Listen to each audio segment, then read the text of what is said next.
We are studying the second part of verse 9 today, but to know the context, let me just read for you both verse 8 and verse 9. आज हम 9वें आयत के दूसरे भाग का अध्ययन कर रहे हैं, लेकिन संदर्भ को जानने के लिए हम 8वें और 9वें आयत दोनों को पढ़ेंगे. So let me read that for you. मैं पढ़ूंगा आपके लिए.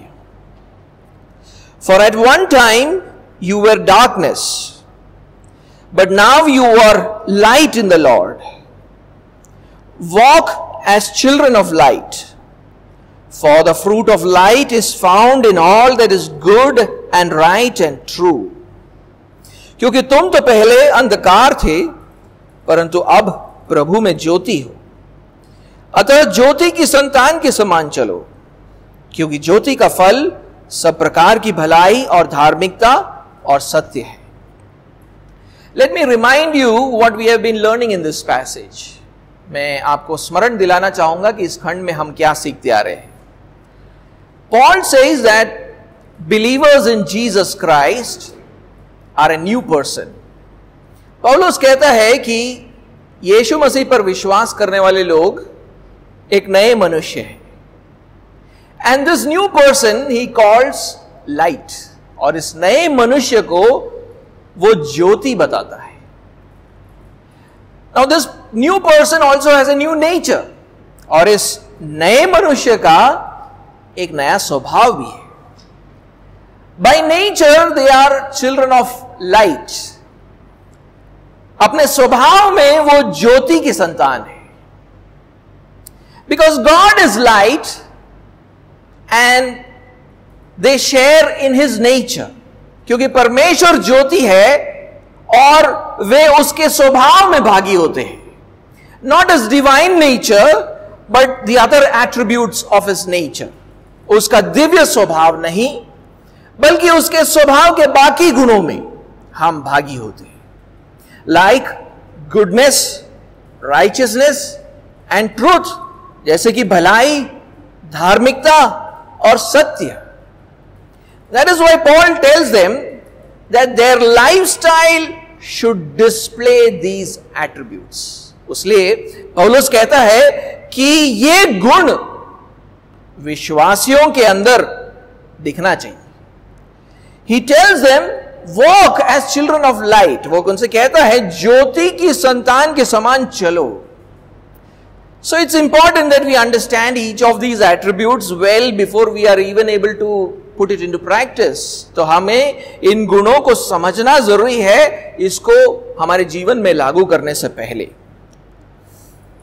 Last week we studied the first attribute which Paul associates with our new nature, and that was goodness. पिछले हफ्ते हमने उस पहले गुण के बारे में सीखा जिसको पौलुस हमारे नए स्वभाव से जोड़ता है, और वो है भलाई. And we said that meeting other people's needs is called goodness. और हमने कहा कि दूसरों के जरूरतों को पूरा करना उसे भलाई कहते हैं. Now we look at the next attribute. अब हम अगले गुण को देखते हैं, which is righteousness, और वो है धार्मिकता. And I would define righteousness like this, और मैं धार्मिकता को की परिभाषा इस तरह रखूंगा: obedience to sound Christian teaching. खरा मसीही उपदेश को मानना. खरा मसीही उपदेश को मानना. Obedience to sound Christian teaching. Now the stark opposite of righteousness is lawlessness. धार्मिकता का कड़ा विरोधी अधर्म है अथवा व्यवस्था को न मानना. We see that in many verses of the Bible. हम इसको बाइबल के अनेक आयतों में पाते हैं. For example, in 2 Corinthians chapter 6 and verse 14, Paul asks, what partnership have righteousness and lawlessness? उदाहरण के रूप में पौलुस दूसरे कोरिन्थियों के 6वें अध्याय और उसके 14वें आयत में पूछता है, धार्मिकता और अधर्म का क्या मेल जोल? There is nothing common between righteousness and lawlessness. धार्मिकता और अधर्म के बीच में कोई समानता नहीं है. In Hebrews chapter 1 and verse 9, it is written about the Son of God that you have loved righteousness and hated lawlessness.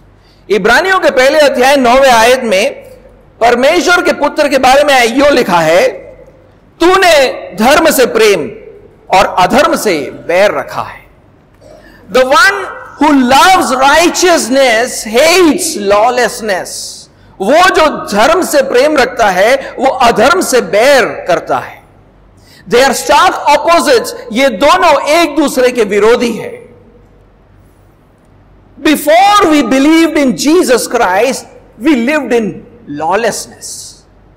यीशु मसीह पर विश्वास करने से पहले हम अधर्म में अपना जीवन जीते थे.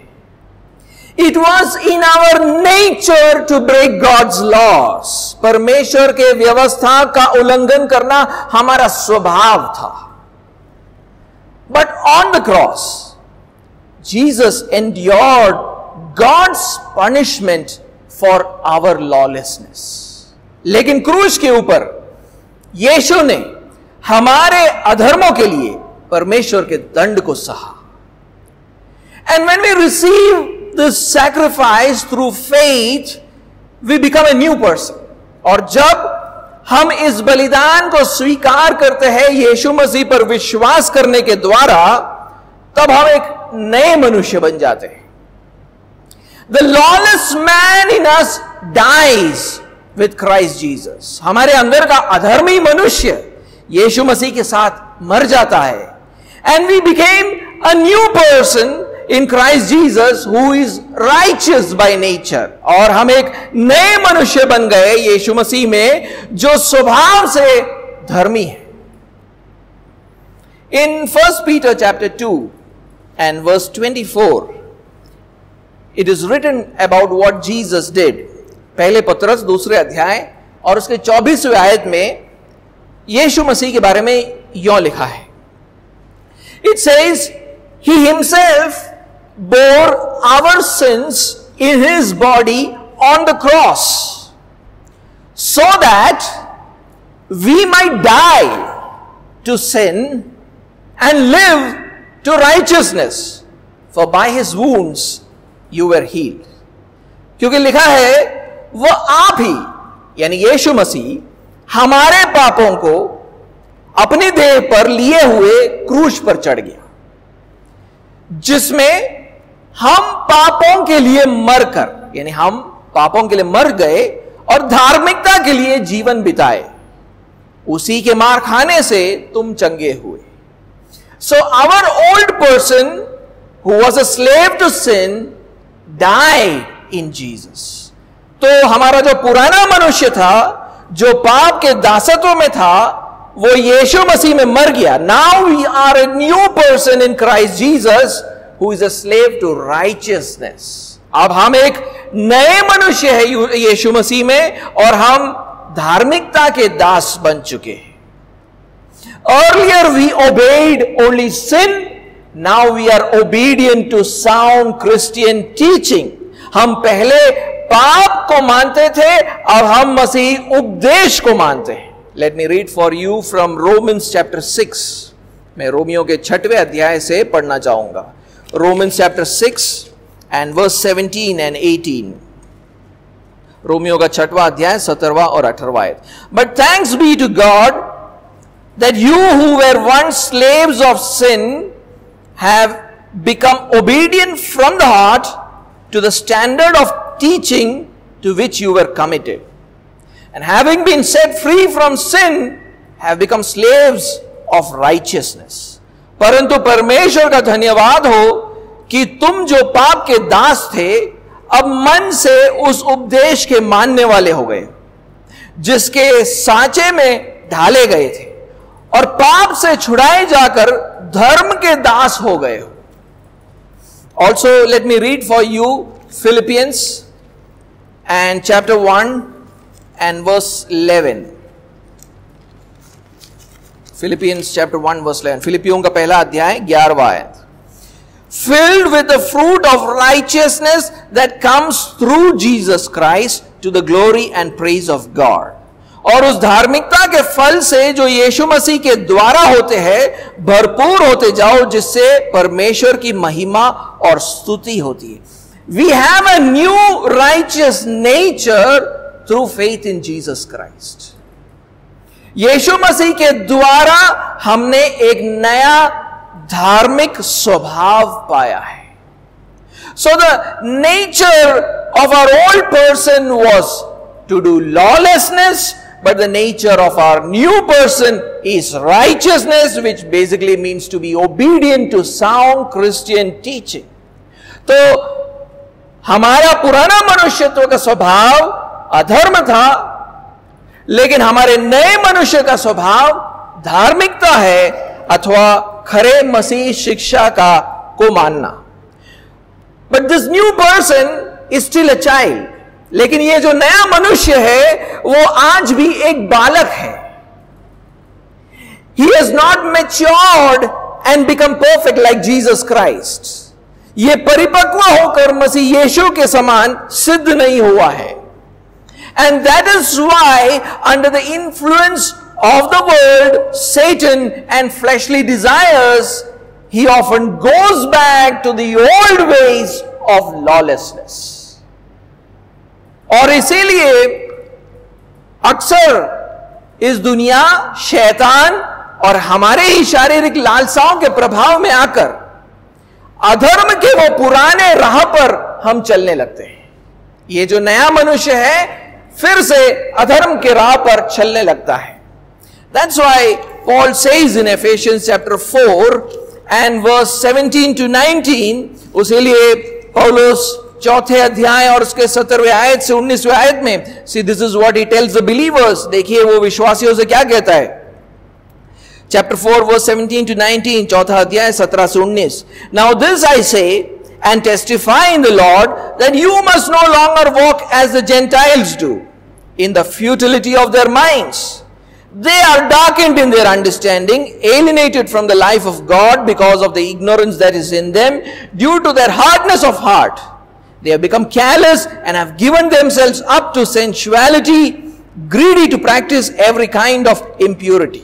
इसलिए मैं ये कहता हूं और प्रभु में आग्रह करता हूं कि जैसे अन्य जाति लोग अपने मन की अनर्थ रीति पर चलते हैं, तुम अब से फिर ऐसे ना चलो, क्योंकि उनकी बुद्धि अंधेरी हो गई है और उस अज्ञानता के कारण जो उनमें है और उनके मन की कठोरता के कारण वे परमेश्वर के जीवन से अलग किए हुए और वे सुन्न होकर लुचपन में लग गए हैं, सब प्रकार के गंदे काम लालसा से किया करें. So, but why does this happen? ये क्यों ऐसा होता है? Why does a new person come under the influence of the world and Satan and his own fleshly desires? तो ये जो नया मनुष्य है वो वापस वही प्रभाव में क्यों जाता है? दुनिया के प्रभाव में, शैतान के प्रभाव में, अपने ही शारीरिक लालसा के प्रभाव में. This happens because he has not yet learned Christ. ये इसलिए होता है क्योंकि उसने अभी तक मसीह की शिक्षा को नहीं पाया है. He has not received sound Christian teaching. उसने अभी तक मसीही शिक्षा को नहीं पाया है.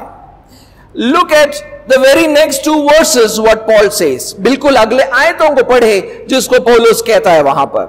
He says, but that is not the way you learned Christ. Assuming that you have heard about him and were taught in him as the truth is in Jesus, he expresses suspicion on the Ephesian believers. Have you really learned Christ? If you have learned Christ, this is not how you should be walking. You should not be walking like the Gentiles. He's saying that, have you been taught in him? Have you heard about him? वो कहता है 20 और 21 आयत में, पर तुमने मसीह की ऐसी शिक्षा नहीं पाई है. वो वहां पर संदेह उत्पन्न करता है कि क्या सच में एफेसस के विश्वासियों ने मसीह शिक्षा पाई है. वो कहता है वरन तुमने, ऐसा बोलता है कि क्या सचमुच उसकी सुनी और जैसा यीशु में सत्य है उसी में सिखाए भी गए हो? क्या सच में तुमने सीखा है मसीह यीशु को? क्या तुमको सिखाया गया है? अगर सिखाया गया है तो क्यों आज भी अन्य जातियों की तरह चलते हो? Paul says that if you have learned Christ, that means you've learned to listen to sound Christian teaching, then you would not behave like the Gentiles. पौलुस कहता है कि अगर तुमने मसीह की शिक्षा पाई है, जिसका मतलब है अगर तुमने खरे शिक्षा को सुना है, तो तुम्हारा व्यवहार अन्य जातियों जैसा ना होता. After all, you are not lawless by nature, you are righteous by nature. आखिर में तुम तो स्वभाव से अधर्मी नहीं हो, तुम तो स्वभाव से धर्मी हो. If you had sat under sound Christian teaching, you would not walk in you would not walk in unrighteousness, in lawlessness. अगर आप खरे मसीह शिक्षा को आपने पाया है, तो आप अधर्म में ना चलते. If you want to grow in righteousness, there are two aspects to it. अगर आपको धार्मिकता में बढ़ना है तो इसके दो पहलू हैं. First, we must realize that the world cannot teach us about God and His ways. पहली बात कि हमें यह समझना होगा कि दुनिया हमें परमेश्वर और उसके मार्गों की शिक्षा नहीं दे सकता है. सो दुनिया से सीखने का प्रयास ना करें. So don't try to learn righteousness from what you see in the world. The world cannot teach us the way of righteousness. ये दुनिया हमें धार्मिकता का मार्ग नहीं सिखा सकता है, because they are by nature enemies of righteousness. क्योंकि वो स्वभाव से ही धार्मिकता के बैरी है, धार्मिकता के बैरी है. Look what Paul tells Elymas, an unbeliever who is trying to deflect a person from believing in the gospel. देखिए पौलुस इलीमास नाम के एक अविश्वासी से क्या कहता है, जो एक दूसरे व्यक्ति को सुसमाचार पर विश्वास करने से भटकाना चाहता था. I want you to read that in Acts chapter 13 and verse 6 to 10. मैं चाहता हूं कि आप प्रेरितों के कृत्य 13वें अध्याय और उसके 6वें आयत से 10वें आयत को पढ़ें. Acts 13 verse 6 to 10. When they had gone through the whole island as far as Paphos, they came upon a certain magician, a Jewish false prophet named Bar-Jesus. He was with the proconsul Sergius Paulus, a man of intelligence, who summoned Barnabas and Saul and sought to hear the word of God. But Elymas the magician, for that is the meaning of his name, opposed them, seeking to turn the proconsul away from the faith.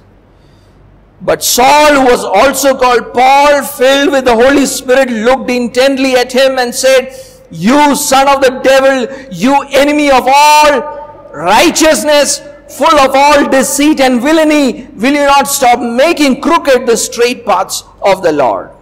वे उस सारे टापू में होते हुए, 6वें आयत से पढ़ रहा हूं, वो सारे टापू में होते हुए पाफोस तक पहुंचे. वहां उन्हें बार यीशु नाम एक यहूदी टोना और झूठा भविष्यवक्ता मिला. वह हाकिम सिरगियुस पौलुस के साथ था, जो बुद्धिमान पुरुष था. उसने बरनबास और शाऊल को अपने पास बुलाकर परमेश्वर का वचन सुनना चाहा, परंतु इलीमास टोने ने, क्योंकि यही उसके नाम का अर्थ है, उनका विरोध करके हाकिम को विश्वास करने से रोकना चाहा. तब शाऊल ने, जिसका नाम पौलुस भी है, पवित्र आत्मा से परिपूर्ण हो उसकी ओर टकटकी लगाकर देखा और कहा, हे सारे कपट और सब चतुराई से भरे हुए शैतान की संतान, सकल धर्म की बैरी, क्या तू प्रभु के सीधे मार्गों को टेढ़ा करना ना छोड़ेगा? The world is taught by the devil, and that is why they are full of deceit and fraud. इस दुनिया को शैतान सिखाता है और इसलिए वे सारे कपट और सब चतुराई से भरे हुए हैं. They only try to confuse us. वो सिर्फ हमें उलझाने का प्रयास करते हैं. They try to turn people away from the word of God. वे लोगों को परमेश्वर के वचन से भटकाने का प्रयास करते हैं. So you cannot learn righteousness from the world. तो आप दुनिया से धार्मिकता नहीं सीख सकते. Second, we must devote ourselves to the study of the scriptures. दूसरी बात, हमें पवित्र शास्त्र के अध्ययन के प्रति समर्पित होना पड़ेगा. Because scripture tells us what is lawlessness and teaches us to flee from it. क्योंकि पवित्र शास्त्र हमें सिखाता है कि अधर्म क्या है और हमें कैसे उससे भागना है या बचना है. And it also teaches us how to pursue righteousness. और वो हमें यह भी सिखाता है कि कैसे धार्मिकता का पीछा करना है. That is why Paul tells Timothy something in 1 Timothy chapter 6 and verse 9 to 11. देखिए पौलुस तिमोथियुस से क्या कहता है. पहले तिमोथियुस 6वें अध्याय और 9 से 11वें आयत में. पहले तिमोथियुस 6वां अध्याय और उसका 9 से 11. And our focus will be on verse 11, but we are reading from verse 9. 11वें आयत पर ध्यान लगाएंगे लेकिन 9वें आयत से पढ़ेंगे.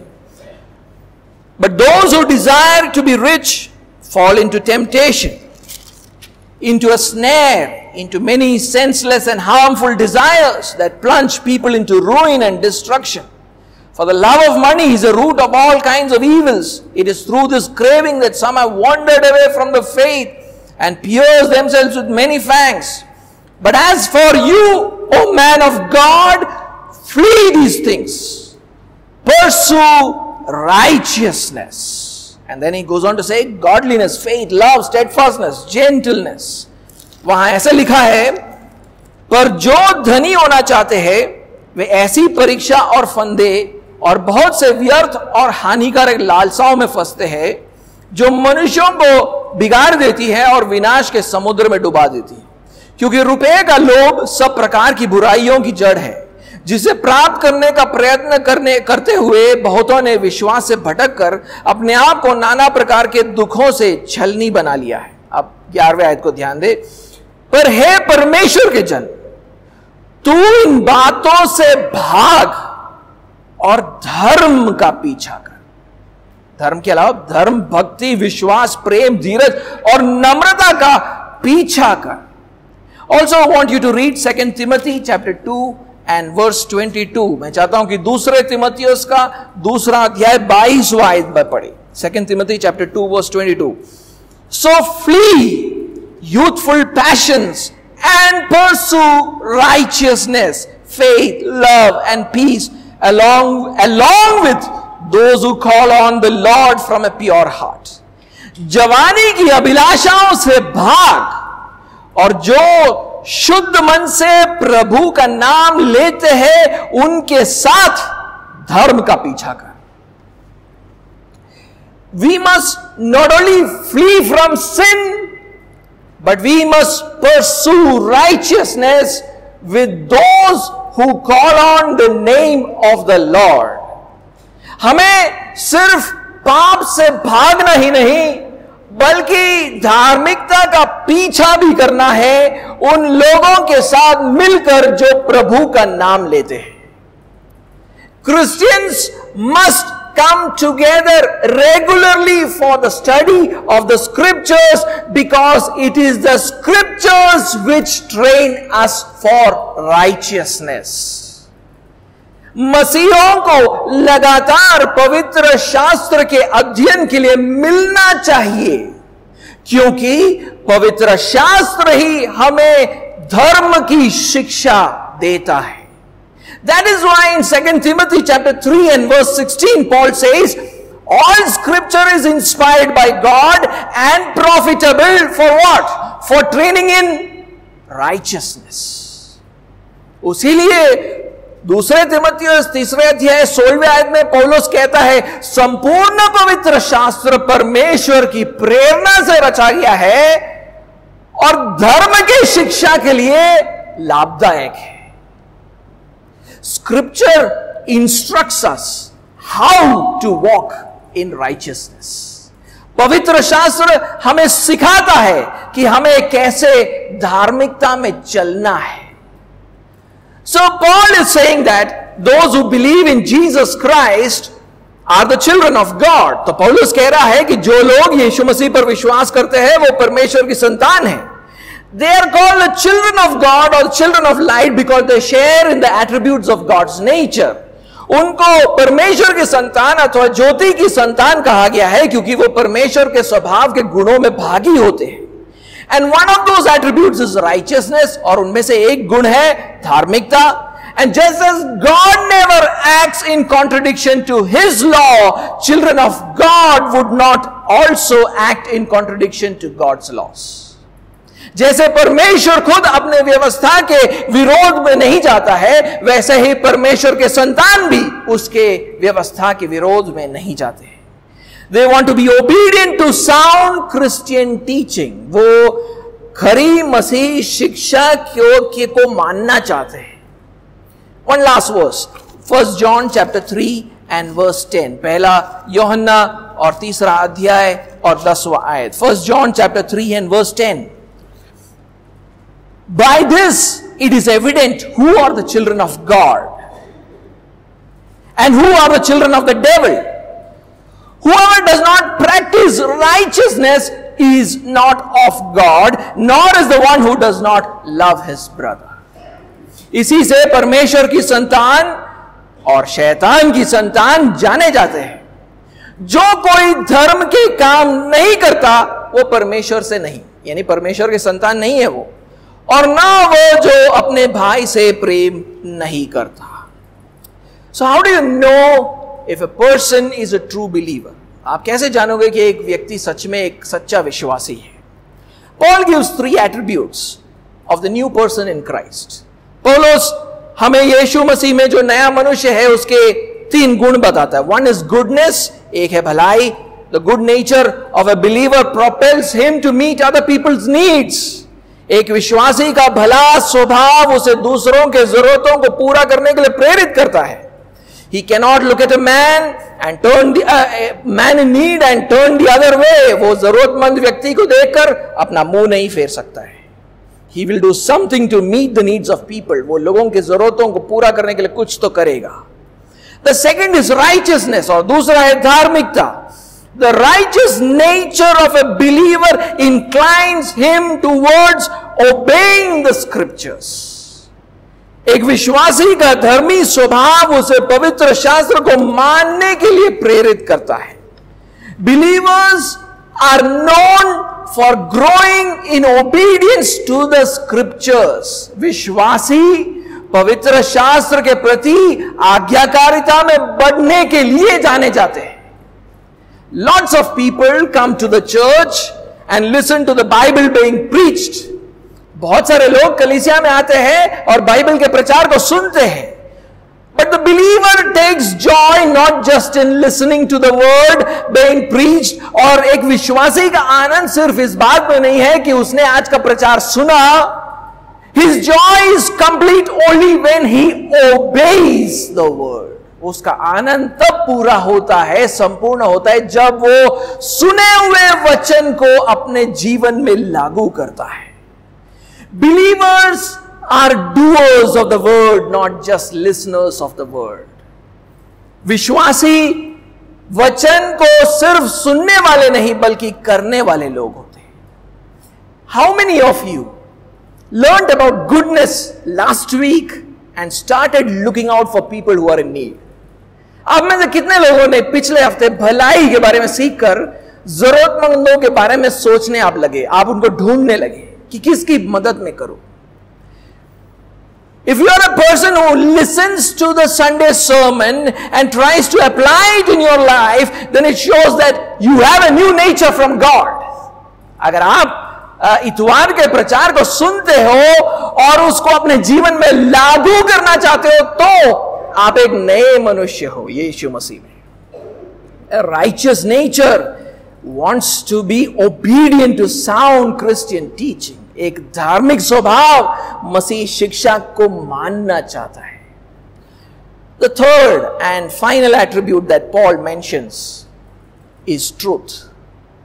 तीसरा और आखिरी गुण जिसका उल्लेख पौलुस करता है वो है सत्य. Okay, so we going back to our verse 9, that's mentioned there. The third and final attribute is truth. हम अपने आयत में वापस जा रहे, 9वें आयत में, वहां पर लिखा है कि आखिरी गुण है सत्य. Those who are a new person in Christ Jesus speak the truth. जो मसीह यीशु में एक नए मनुष्य बन चुके हैं, वो सत्य बोलते हैं. Here we are talking about spiritual truths. यहां पर हम आत्मिक सत्य के बारे में बात कर रहे हैं. Truth about God, truth about Jesus, truth about the gospel. परमेश्वर के बारे में सत्य, यीशु के बारे में सत्य, सुसमाचार के बारे में सत्य. But before we believed in Jesus Christ, our old person used to speak only lies on these matters. लेकिन यीशु मसीह पर विश्वास करने से पहले हमारा पुराना मनुष्य इन विषयों पर सिर्फ झूठ बोलता था. For example, let me just give you some examples of how people speak lies. कैसे लोग झूठ बोलते हैं.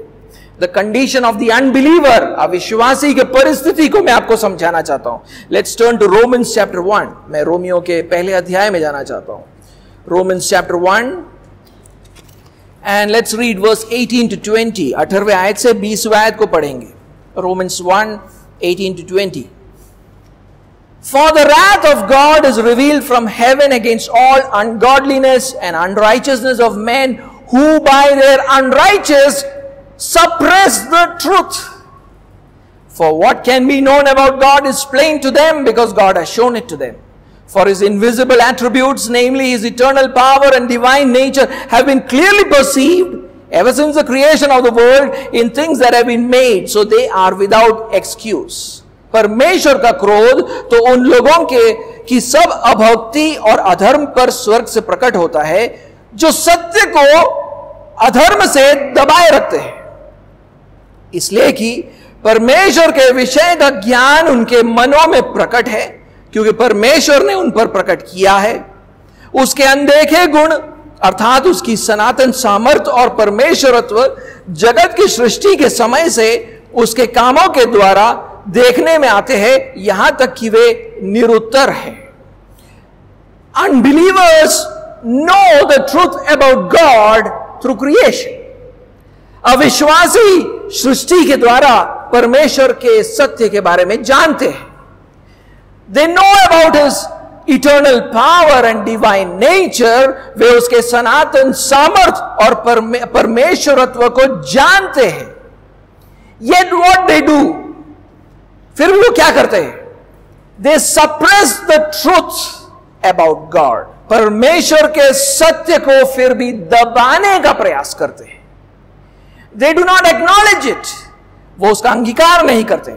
Instead they accept a lie in its place. बल्कि उसके बदले एक झूठ को स्वीकार करते हैं.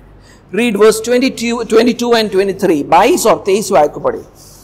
Claiming to be wise, they became fools and exchanged the glory of the immortal God for images resembling mortal man and birds and animals and creeping things. वो अपने आप को बुद्धिमान जताकर मूर्ख बन गए और अविनाशी परमेश्वर की महिमा को नाशवान मनुष्य और पक्षियों और चौपायों और रेंगने वाले जंतुओं की मूरत की समानता में बदल डाला.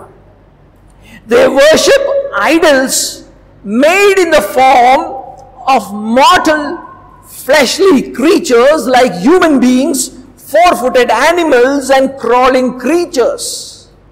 वे मूर्तियों की उपासना करते हैं जिसको नाशवान और शारीरिक प्राणियों का रूप में बनाया गया है, जैसे कि मनुष्य, पक्षी, चौपायों और रेंगने वाले जंतु. What have they done? उन्होंने क्या किया है? Read verse 25. 25वें आयत को देखें.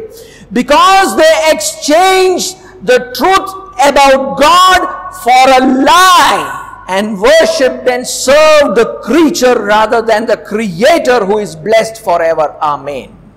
क्योंकि उन्होंने परमेश्वर की सच्चाई को या परमेश्वर के सत्य को बदलकर झूठ बना डाला और सृष्टि की उपासना और सेवा की, ना कि उस सृजनहार की जो सदा धन्य है. आमीन.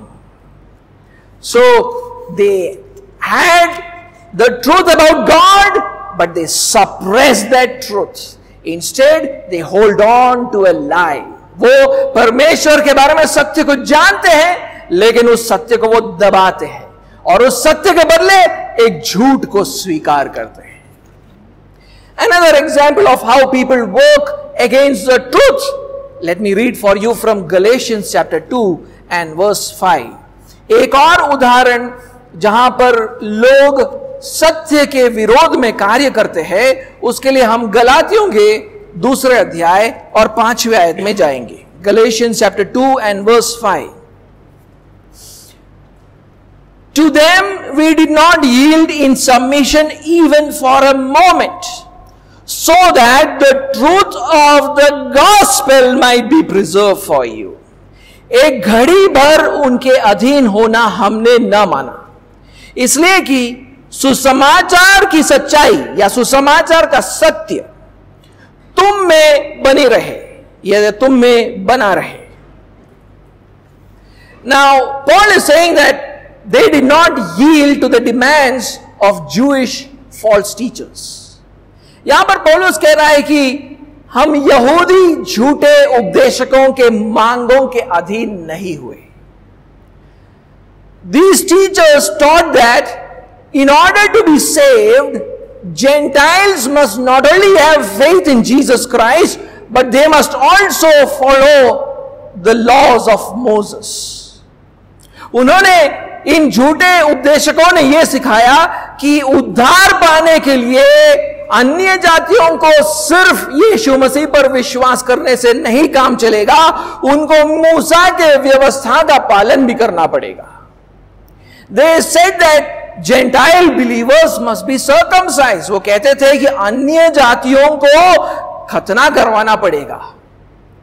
But that was against the truth of the gospel. लेकिन ये सुसमाचार के सत्य के विरोध में था.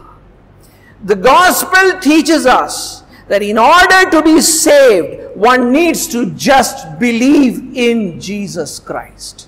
सुसमाचार हमें सिखाता है कि उद्धार पाने के लिए हमें सिर्फ यीशु मसीह के ऊपर विश्वास करने की जरूरत है. Another instance of people working against the truth of the gospel happened in the church of Antioch, which is talked about a few verses later in verse 14. एक और घटना जहां पर लोगों ने सुसमाचार के सत्य के विरोध किया, वो अंताकिया की कलीसिया में हुआ, जिसका वर्णन 14वें आयत में वहां पर किया गया. Let's read that. Galatians chapter 2 and verse 14. 2 अध्याय का 14वां आयत. But when I saw that their conduct was not in step with the truth of the gospel, I said to Cephas before them all, if you, though a Jew, live like a Gentile and not like a Jew, how can you force the Gentiles to live like the Jews? पर जब मैंने देखा कि वे सुसमाचार की सच्चाई या सुसमाचार का सत्य पर सीधी चाल नहीं चलते, तो मैंने सबके सामने कैफा से कहा, जब तू यहूदी होकर अन्य जातियों के समान चलता है और यहूदियों के समान नहीं, तो तू अन्य जातियों को यहूदियों के समान चलने को क्यों कहता है? Now, in the church at Antioch, both Jews and Gentiles used to have meal together. अब अंताकिया के कलीसिया में यहूदी और अन्य जाति मिलकर खाना खाते थे. But when some Jews came from Jerusalem, Peter, also known as Cephas, started staying away from the meals. लेकिन जब यरूशलेम से कुछ यहूदी लोग आए, तो पतरस, जिसको यहां पर कैफा भी कहा गया है, वो इन भोज से दूर रहने लगा. He wanted to show these Jews from Jerusalem that I still follow Jewish food laws, and therefore I don't have fellowship meal with these guys. और वो यरूशलेम से आए यहूदियों को दिखाना चाहता था कि देखो, मैं तो अभी भी यहूदियों के खाद्य पद्धति का अनुकरण करता हूं, इसलिए मैं इन लोगों के साथ बैठकर खाना नहीं खाता हूं. But once again Paul sees that this was against the truth of the gospel. लेकिन फिर एक और बार पौलुस देखता है कि यह तो सुसमाचार के सत्य के विरोध में है. The gospel teaches us that in order to be saved, we need to have only faith in Jesus Christ. We do not need to follow the food regulations given in the Mosaic law. सुसमाचार हमें सिखाता है कि उद्धार पाने के लिए हमको सिर्फ यीशु मसीह के ऊपर विश्वास करने की जरूरत है. मूसा के नियमों का पालन करने की जरूरत नहीं है जो हमें बताता है कि कौन सा खाना खाना है, नहीं खाना है. So there were people who worked against the truth of the gospel. तो लोग ऐसे थे जो सुसमाचार के सत्य के विरोध में कार्य करते थे.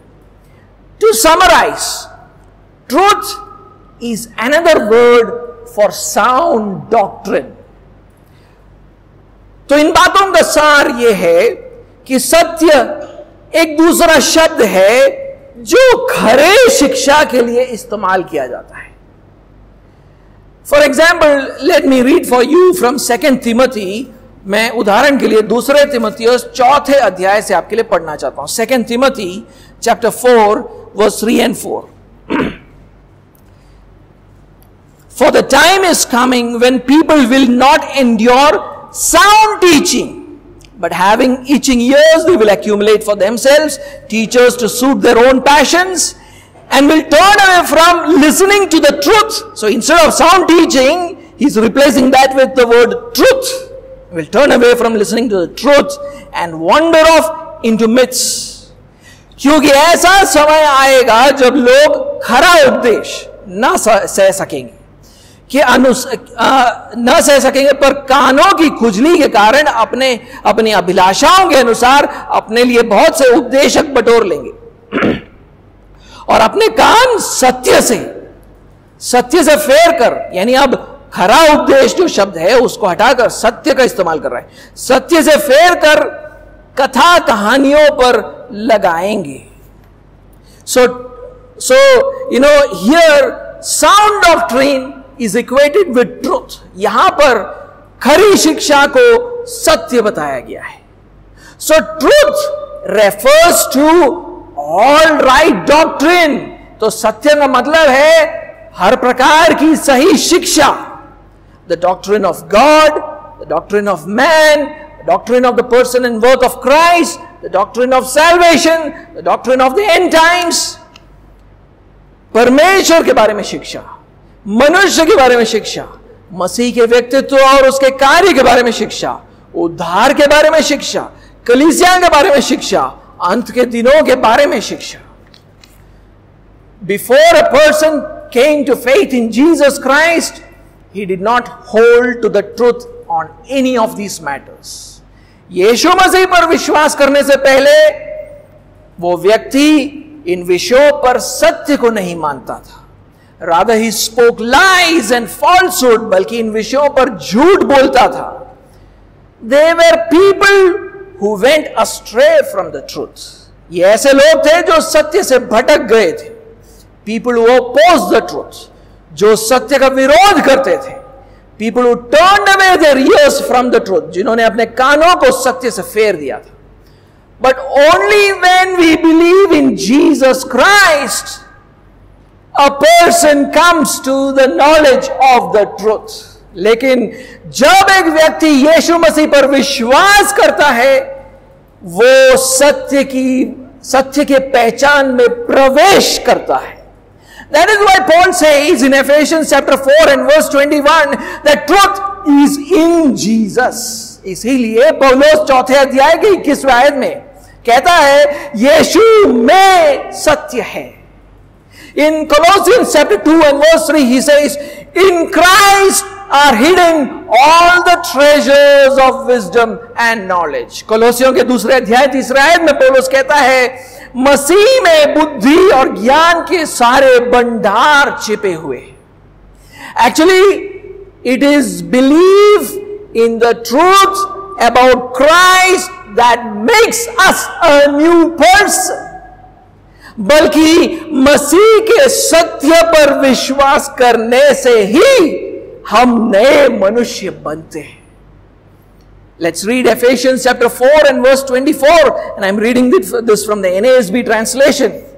It says, एफेसियों का 4 अध्याय और उसका 24वां आयत, and put on the new self which in the likeness of God has been created in righteousness and holiness of the truth. वहां पर ऐसा लिखा है, और नए मनुष्यत्व को पहन लो जो परमेश्वर के अनुरूप सत्य की धार्मिकता और पवित्रता में सृजा गया है. The new person has been created in righteousness and holiness. ये जो नया मनुष्य है उसको धार्मिकता और पवित्रता में सृजा गया है. But the new nature comes from understanding and believing the truth about Jesus. That is why it is written, righteousness and holiness that comes from the truth. इसीलिए ऐसा लिखा है वहां पर कि सत्य की धार्मिकता और पवित्रता, सत्य से उत्पन्न होने वाली धार्मिकता और पवित्रता है. And from there, then on, this new person in Christ begins to produce the fruit of truth. और उसके बाद से ये नया जो मनुष्य है मसीह में, वो सत्य का फल उत्पन्न करने लगता है. He begins to tell the truth. उसके बाद वो सत्य को बोलने लगता है. Whether it is by speaking or writing, वो बोलने से हो या लिखने से हो. Read the very next verse in verse 25. अगले ही आयत को पढ़े. Therefore, having put away falsehood, let each one of you speak the truth with his neighbor, for we are members one of another. उसके लिए अगले आयत में लिखा है 25वें आयत में, इस कारण झूठ बोलना छोड़कर हर एक अपने पड़ोसी से सत्य बोले या सच बोले, क्योंकि हम आपस में एक दूसरे के अंग हैं. So, although this new person speaks all forms of spiritual truths, he keeps the truth of Christ at the center. ये जो नया मनुष्य है वो हर प्रकार के आत्मिक सत्य को बोलता है, लेकिन मसीह का जो सत्य है उसको केंद्र में रखता है. Why? क्यों?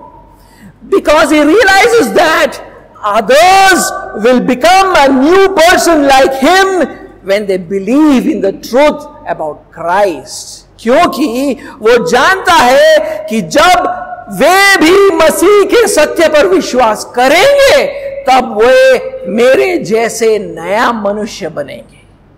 It is belief in the truth about Christ that will make them into a new person.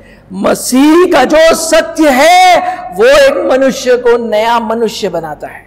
And this new person will then grow in the knowledge of the truth. और इसलिए और इसके बाद ये नया मनुष्य सत्य के पहचान में बढ़ता जाता है.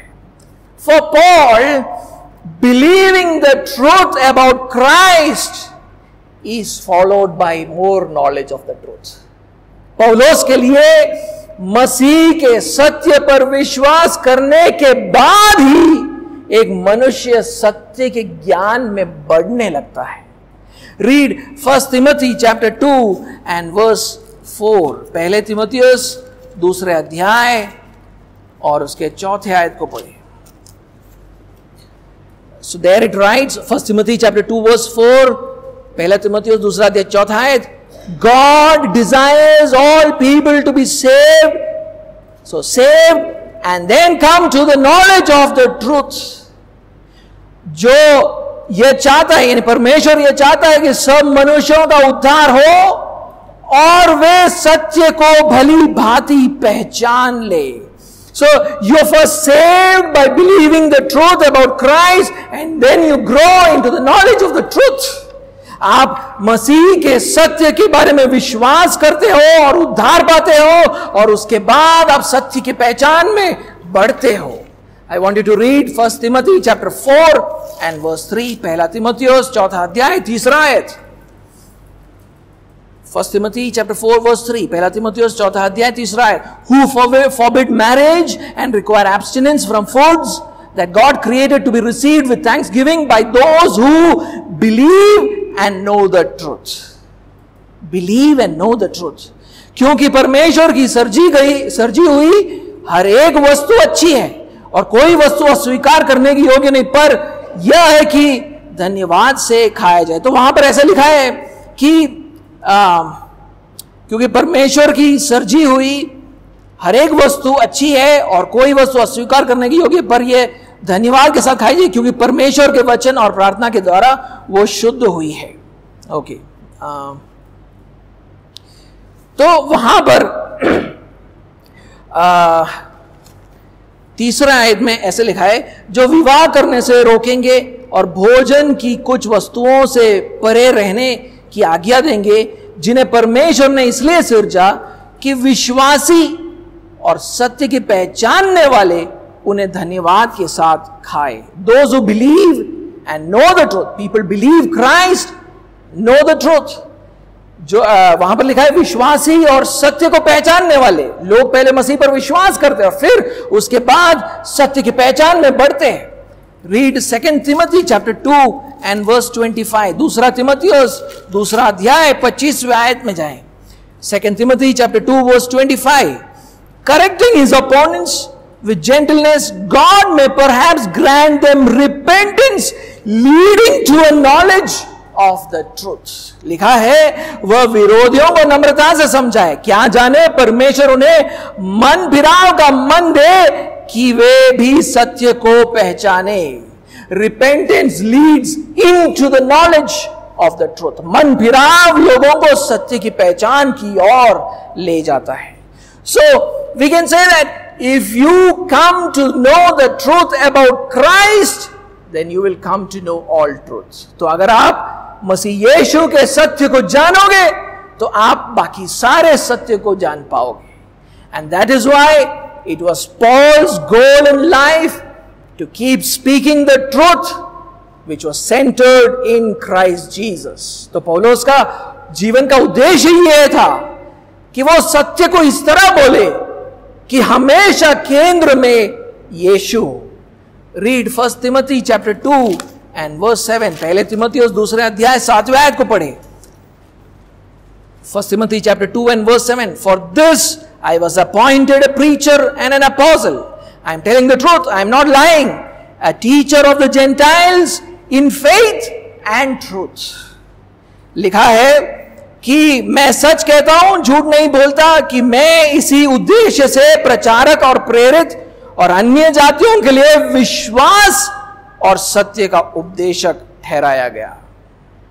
He was a teacher of the Gentiles in matters of faith and truth. वो अन्य जातियों के लिए पहले विश्वास और फिर सत्य के लिए उपदेशक ठहराया गया था। Read Titus chapter 1 and verse 1. तीतुस का पहला अध्याय पहला आयत भी पढ़े। Titus chapter 1 verse 1. Paul, a servant of God and an apostle of Jesus Christ, for the sake of the faith of God's elect and their knowledge of the truth which accords with godliness. पौलुस की ओर से जो परमेश्वर का दास और यीशु मसीह का प्रेरित है, परमेश्वर के चुने हुए लोगों के विश्वास और उस सत्य की पहचान के अनुसार जो भक्ति के अनुसार है। He was an apostle for the faith and for the knowledge of the truth. वो प्रेरित ठहराया गया था चुने हुओं के विश्वास और सत्य की पहचान के। So Paul is saying that a new person with a new nature will speak the truth. तो पौलुस कहता है एक नया मनुष्य जिसका नया स्वभाव है वो सत्य बोलेगा। In other words, he will speak sound doctrine. दूसरे शब्दों में कहे तो वो खरी शिक्षा के शब्द बोलेगा। But it flows from his understanding of the truth about Jesus Christ. लेकिन ये खरी शिक्षा यीशु मसीह के सत्य को समझने के स्रोत से उत्पन्न होता है।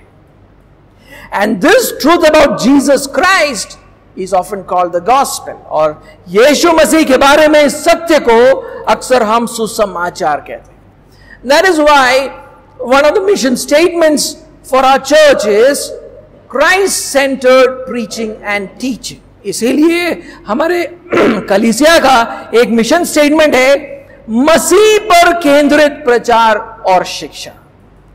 It can also be called gospel-centered preaching and teaching. हम इसको सुसमाचार पर केंद्रित प्रचार और शिक्षा भी कह सकते हैं। We want all the preaching and teaching in this church to be Christ-centered or gospel-centered. हम चाहते हैं कि इस कलीसिया का सारा प्रचार और शिक्षा मसीह केंद्रित अथवा सुसमाचार पर केंद्रित हो। We want to show that every Bible passage can be truly understood only in the light of Jesus' life, death and resurrection. हम ये बताना चाहते हैं, दिखाना चाहते हैं कि बाइबल का हर खंड उसको सही से समझना होगा तो उसको हम सिर्फ यीशु मसीह के जीवन, उसके मृत्यु और उसके पुनरुत्थान की ज्योति में समझ सकते हैं. Because it is the truth about Christ that opens the floodgates of all spiritual truths. क्योंकि मसीह का सत्य ही आत्मिक सत्य के द्वार को खोल देता है. That is why when we do the membership interview, we check if you subscribe to sound doctrine. इसलिए हम लोग ने जब membership interview किया, हमने ये परखा कि क्या आप खरी शिक्षा से सहमत हो. We check if you agree with our statement of faith. हम ये परखते हैं कि क्या आप हमारे विश्वास के बयान से सहमति रखते हो. But the most important aspect of the membership interview is sharing of the gospel. लेकिन मेंबरशिप इंटरव्यू का सबसे महत्वपूर्ण पहलू है सुसमाचार को प्रकट करना. Because if you have understood and believed in the gospel, then we are reasonably sure that you are a new person in Christ. क्योंकि अगर आपने सुसमाचार को समझा और उसके ऊपर विश्वास किया है तो हम लगभग निश्चित हो सकते हैं कि आप सच में मसीह यीशु में एक नए मनुष्य हो. You might not be strong in every doctrine. आप शायद हर शिक्षा में मजबूत नहीं हो. But because you know the truth about Christ, the truth about the gospel, we know that you will continue to grow in the knowledge of all truths. क्योंकि हम जानते हैं कि अगर आपने मसीह के सत्य को जाना है, सुसमाचार के सत्य को जाना है, तो हम जानते हैं कि आप बाकी सारे सत्य की पहचान में बढ़ोगे. But a believer in Jesus Christ does not just know the truth, he produces the fruit of the truth. लेकिन विश्वासी सिर्फ सत्य को जानता ही नहीं बल्कि सत्य का फल उत्पन्न करता है. He speaks the truth. वो सत्य को बोलता है.